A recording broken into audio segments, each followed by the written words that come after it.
புதுச்சேரியில் போய் பேசணும்னா அந்த புதுச்சேரியை பற்றி நல்லா தெரிஞ்சுக்கிட்டு போய் பேசணும். அது தெரியாமல் அங்கே ரேஷன் கடை இல்லை, அது மாதிரிலாம் இங்கே நான் ஆட்சி நடத்த முடியுமா அப்படி இப்படின்லாம் வாய்க்கு வந்ததை பேசிட்டா அவங்க ரசிகர்களுக்குள்ள சண்டை தான் வரும். அவங்க ரசிகர் ஒருத்தரை கேட்டிருக்காரு, டிஎம்கேக்காரரு, ஏன் புதுச்சேரியில் வந்து ரேஷன் இல்லைங்கிறது உங்கள் ஆள் சொல்லியிருக்காரு, அங்கே ரேஷன் கடை இருக்குங்கிறது உங்களுக்கு தெரியுமா தெரியாதா அப்படின்னு கேட்டிருக்காரு. அந்த தொன்று அவர் என்ன பதில் சொல்கிறோன்னு தெரியாமல் ஏதோ வார்த்தையை விட்டு அவங்க 2 பேரும் கைகலப்பாகி போச்சு. இது தமிழ்நாட்டில் நடந்துகிட்டு இருக்கிற இப்போ அண்மையில் நடந்த ஒரு சம்பவம். இப்போ ஒரு ராதா ரவி எடுத்துக்கங்க. அவர் பெரிய நடிகர், நடிகைவேள் ராதாவின் ராதாவினுடைய புத்திரன். அவர் என்ன சொன்னார்னா, அவர் சொல்லிக்கிறத கேளுங்க.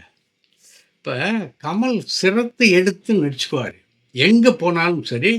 அது அங்கே உள்ள பிரச்சனைகள் தெரிஞ்சுக்கிட்டு அவர் பேசக்கூடிய ஆள். இப்போ நீங்கள் சந்திரமண்டலத்துக்கு அவரை அனுப்பணும்னு சொன்னால் அந்த சந்திரமண்டலத்துக்கு போகக்கூடிய வழிகளெல்லாம் தெரிஞ்சுக்கிட்டு போய் அங்கேருந்து கற்றுக்கிட்டு நிறையா வருவார். அப்படிப்பட்ட ஆள். சின்ன குழந்தைகளே இருந்தே அவர் பெரிய நடிகராக இன்னும் வளர்ந்துக்கிட்டு இருக்காரு. அவர் பெரிய நடிகராக இருக்கார், இன்னும் வளர்ந்துக்கிட்டு இருக்கார். அவர் மாதிரி சின்ன வயசுலேருந்து பெரிய அளவுக்கு வந்த வேறு நடிகர்கள் யாருமே இல்லை.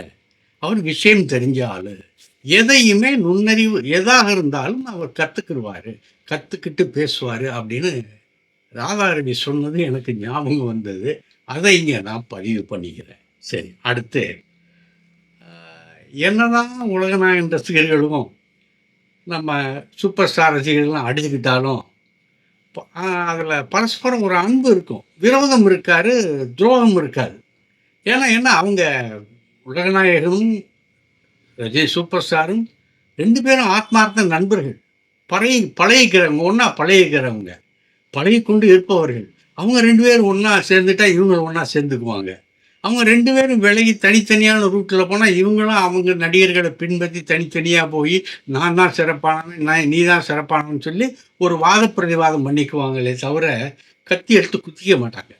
அந்த ஒரு நட்பில் இன்னைக்கு சூப்பர் ஸ்டார் ரஜினிகாந்துடைய பிறந்தநாள்.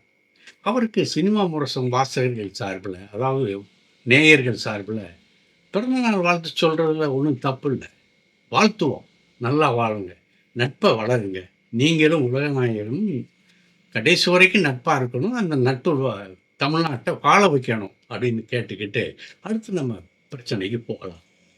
அதாவது இப்போ ஜியோ ஸ்டார்ஸ் அப்படின்னு அன்பவுண்டு, அதாவது எல்லையில்லாத கலை, அந்த எல்லையில்லாத தடைகளற்ற ஒரு கலை உலகத்தை நோக்கி ஜியோ ஸ்டார் அன்பவுண்டு அதை தொடக்கி வச்சு சிறப்புரையாற்றினவர் நம்ம உலகநாயகன் கமல்ஹாசன். அவர் வந்து சினிமா உலகத்தினுடைய வளர்ச்சி எப்படி இருக்கும் அப்படிங்கிறத அவர் தெளிவாக ஆங்கிலத்தில் சொல்லியிருக்காரு. ஏன்னா நான் ஆங்கிலத்தில் சொன்னால்தான் இது உலகத்துக்கு போய் சேரும், வடநாட்டுக்கு போய் சேரும். தமிழ் தெரியாத, அதாவது ஆங்கிலம் தெரிந்தவர்கள் மட்டுமல்ல, ஆங்கிலத்தை கற்றுக்கொள்பவர்களும் அதை தெரிந்து கொள்வதற்கு வசதியாக இருக்கும். ஏன்னா ஆங்கிலம்ங்கிறது உலக மொழி. எந்த நாட்டுக்காரனானாலும் ஆங்கிலம் பேசாமல் இருக்க மாட்டான். அவனுக்கு இவருடைய கருத்துக்கள் போய் சேரணுங்கிறதுக்காக தமிழ்நாட்டில் சென்னையில் தலைநகரத்தில் நடந்த விழாவாக இருந்தாலும் அவர் ஆங்கிலத்தில் பேசினார். முக உதயநிதி ஸ்டாலின் அவர்கள் அந்த கலந்து கொண்ட விழாவில் அவரும் சிரத்தையோட ஆங்கிலத்தில் பேசினார். அதாவது சினிமா வந்து இனிமேல் ஒரு புதிய கட்டத்தை எடுத்து போகும். கிட்டத்தட்ட அவங்க ஒரு 4000 கோடி ரூபாய் திட்டம் போட்டிருக்காங்க இந்த ஜியோ ஸ்டார் டாப் அந்த நிறுவனம். திராவிட மொழிகளில் படங்கள், அதாவது ஆந்திரம், கேரளம், கன்னடம், தமிழ், இந்த 4 மொழிகளிலும் படங்கள் எடுக்கிறாங்க, வெப்சீரிஸ் தயார் பண்ணுறாங்க, டிவியில் இது பண்ண போகிறாங்க. இப்படி செலவு பண்ணி அதை ஒரு முன்னேற்றம் கொண்டு வர்றாங்க. அதை தொடக்கி வைத்து சிறப்புரையாற்றியவர் உலகநாயகன் கமல்ஹாசன்கிறது அந்த விழாவுக்கே ஒரு பெருமை. சரி, அடுத்து சூர்யா 47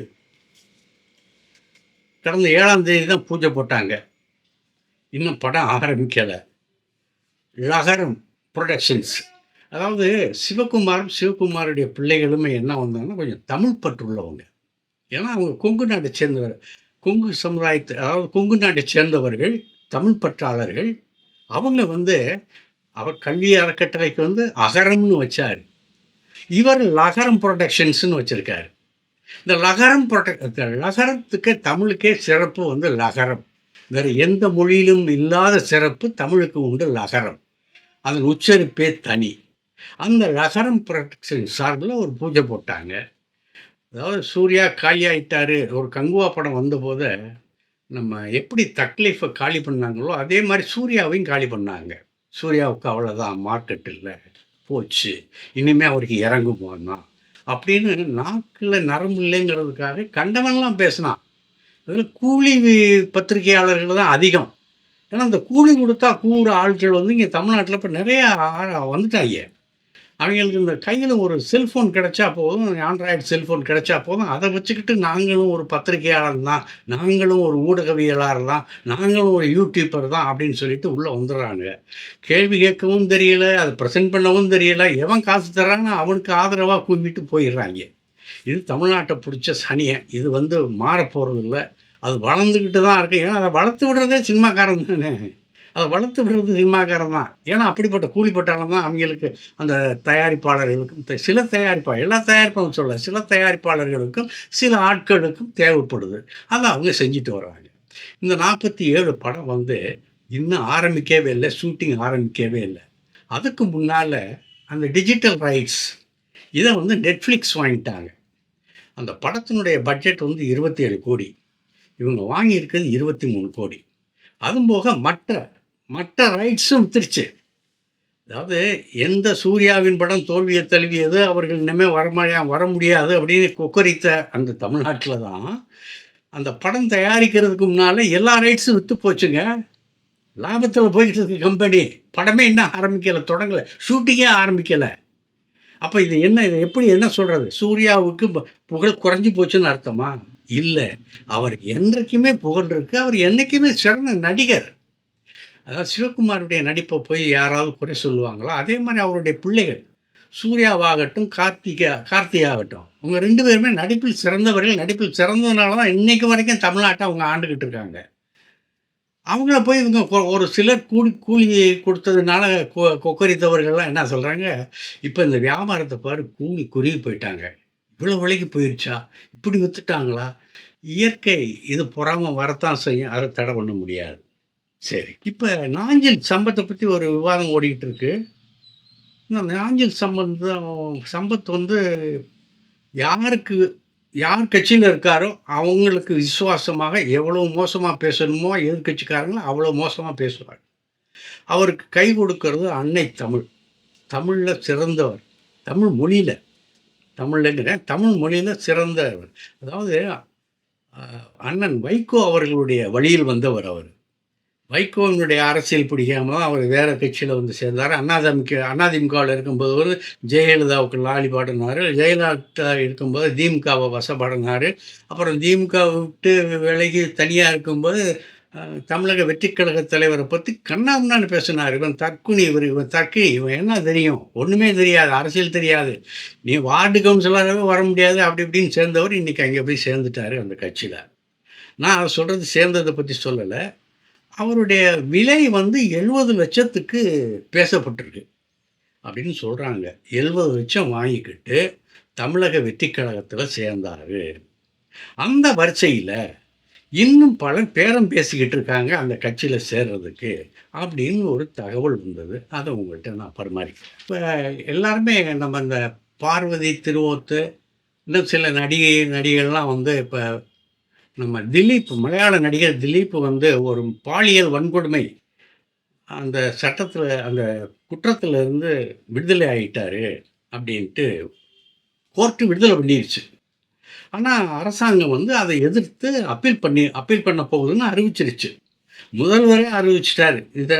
ஏன்னா அவ்வளவு குற்றச்சாட்டுகள் இருக்குது, அவரை விடுதலை பண்ணதே தப்பு அப்படிங்கிற லெவலில் நிறையா பேர் பேச ஆரம்பிச்சிருக்காங்க. இது வந்து இட்டுக்கட்டப்பட்டதில்லை, இது வந்து கூலிப்படையை வச்சு செய்யப்பட்ட ஒரு கொடூரம் அப்படின்னு பல நடிகைகள்லாம் இப்போ வெளிப்படையாக பேச ஆரம்பிச்சிட்டாங்க. இதில் நம்ம பார்வதி திருவோத்து அவங்க என்ன கேட்டுருக்காங்கன்னா, கவனமாக வடிவமைக்கப்பட்ட திரைக்கதை இப்போது மிகவும் கொடூரமாக வெளிப்படுவதை நாம் பார்க்கிறோம் அப்படின்னு திருவொத்து, அந்த பார்வதி திருவொத்து சொல்லியிருக்காங்க. இதுக்கு என்ன அர்த்தம் அப்படிங்கிறத நீங்களே தெரிஞ்சுக்கங்க. அவர் அந்த பத்திரிக்கையாளர் கேட்குறாரு, "ஜஸ்டிஸ் தான் நம்ம ஜெயிச்சிருக்கு" அப்படின்னாரு. உடனே இந்த அம்மா ஆச்சரிய குறிப்போடுது. "ஜஸ்டிஸ்? What justice?" அப்படின்னு கேட்குது. அப்போ அந்த அம்மாவுடைய கேள்வி என்னன்னா, இது நியாயமான தீர்ப்பல்ல அப்படிங்கிறது அந்த அம்மாவுடைய இது கருத்தா இருக்கு. இதில் திரைப்பட அங்கே உள்ள கழகம் வந்து வரவேற்றிருக்கு. திரைப்பட நடிகர்கள் சங்கம் வந்து அம்மா வந்து அந்த தீர்ப்பை வரவேற்றிருக்கு. திலீப்புடைய விடுதலை வந்து அவங்க எதிர்க்கவும் செய்கிறாங்க, ஆதரிக்கவும் செய்கிறாங்க அப்படின்னு சொல்லிட்டு நாளை சந்திப்போம். இந்த வீடியோ உங்களுக்கு பிடிச்சிருந்தா லைக் பண்ணுங்க, கமெண்ட் பண்ணுங்க, ஷேர் பண்ணுங்க, சப்ஸ்கிரைப் பண்ணுங்க.